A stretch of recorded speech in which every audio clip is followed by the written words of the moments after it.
వాళ్ళు పూనుకోవాలి. అదేవిధంగా శాసనమండలి సభ్యులు, పార్లమెంట్ సభ్యులు క్షేత్రస్థాయిలో తిరగాలి. ఈరోజు 15 మంది ఏదైతే మంత్రులు ఉన్నారో హైదరాబాద్, సికింద్రాబాదులో ఉపాధి హామీ పథకం ఉండదు. ఈ 2 పార్లమెంట్లను పక్కన పెడితే 15 పార్లమెంట్ స్థానాలలో 15 మంది మంత్రులను ఒక్కొక్క పార్లమెంట్కు ఒక్కొక్క మంత్రి ఇన్ఛార్జిగా బాధ్యత తీసుకొని ఆ పార్లమెంటు పరిధిలో ఉన్న ప్రతి గ్రామ పంచాయతీలో తీర్మానాలు జరిగే విధంగా తీర్మాన కాపీలను సేకరించే విధంగా 15 మంది మంత్రులను 15 పార్లమెంట్లకు బాధ్యత వేయాల్సిందిగా నేను ఏఐసిసి ఇన్ఛార్జ్ మీనాక్షి నటరాజన్ గారికి, మా మిత్రులు మహేష్ కుమార్ గౌడ్ గారికి విజ్ఞప్తి చేస్తున్నాను. 20 తారీఖు నుంచి 30 తారీఖు లోపల జరగబోయే గ్రామ సభలు జాతీయ ఉపాధి హామీ పథకాన్ని పునరుద్ధరించడానికి అవసరమైన తీర్మానాలకు 15 పార్లమెంట్లకు 15 మంది మంత్రులను మీరు బాధ్యతలుగా నియమించండి. పార్టీ పరంగా, ప్రభుత్వ పరంగా నేను ఆదేశాలు ఇస్తా, పార్టీ పరంగా మీరు ఆదేశాలు ఇవ్వండి, వాళ్ళ బాధ్యత. అదేవిధంగా పార్టీ శ్రేణులు స్థాయి ఉన్న నాయకులను, ఎన్ని మండలాలు ఉన్నాయో ప్రతి మండలానికి ఒక నాయకుని మీరు అపాయింట్ చేయండి. జిల్లా స్థాయి నాయకులను, రాష్ట్ర స్థాయి నాయకులను, జాతీయ స్థాయి నాయకులు కూడా ఈ కార్యక్రమంలో పాల్గొనాలి. ఒక్కొక్కరు ఒక మండల బాధ్యత తీసుకోవాలి. నేను కూడా ఒక మండలం బాధ్యత తీసుకుంటా. ప్రత్యేకంగా ముఖ్యమంత్రిగా కార్యక్రమాలు చేయడమే కాదు, ఒక మండలం బాధ్యత, ప్రతి గ్రామంలో పని జరిగిందా లేదా చూసే బాధ్యత, పర్యవేక్షించే బాధ్యత ముఖ్యమంత్రిగా నేను కూడా ఒక మండల బాధ్యత తీసుకుంటా.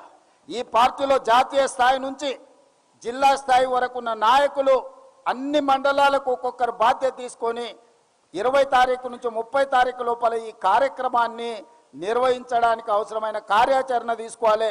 ప్రతి ఒక్క మండలానికి ఒక నాయకుడి పేరు మీరు అధికారికంగా ప్రకటించాలి. ఆ నాయకుడిదే ఆ మండలంలో బాధ్యత.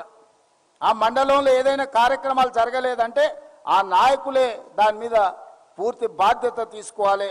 మీరు ఆ విధంగా కార్యాచరణను నిర్ధారించండి.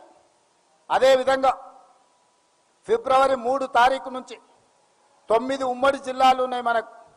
హైదరాబాదు జిల్లాలో ఉపాధి హామీ ఉండదు కాబట్టి మిగతా గ్రామీణ ప్రాంతాల్లో ఉన్న 9 జిల్లాలలో ఫిబ్రవరి 3 తారీఖు నాడు మహబూబ్ నగర్ జిల్లాలో మొదలుపెట్టి ప్రతిరోజు ఒక్క జిల్లాలో ఒక్కొక్క 1,00,000 మందితోని దీనికి వ్యతిరేకంగా పెద్ద ఎత్తున బహిరంగ సభలు చేద్దాం. 9 జిల్లాలు నేను పర్యటన చేస్తా. ఫిబ్రవరి 3 తారీఖు నాడు మొదలుపెట్టి 9 జిల్లాలల్లో నరేంద్ర మోడీ గారి యొక్క దుర్మార్గమైన ఆలోచన, పేద ప్రజల యొక్క వ్యతిరేక చట్టం, రైతు కూలీలను కట్టు బానిసలుగా మార్చడానికి చేస్తున్న ప్రయత్నాన్ని తిరస్కరిస్తూ 9 జిల్లాలల్లో పెద్ద ఎత్తున సభలు పెట్టాలి. ప్రతి సభకు ఒక మంత్రికి బాధ్యత ఇచ్చి 9 సభల నిర్వహణ కూడా దీన్ని ముందుకు తీసుకెళ్ళాలి.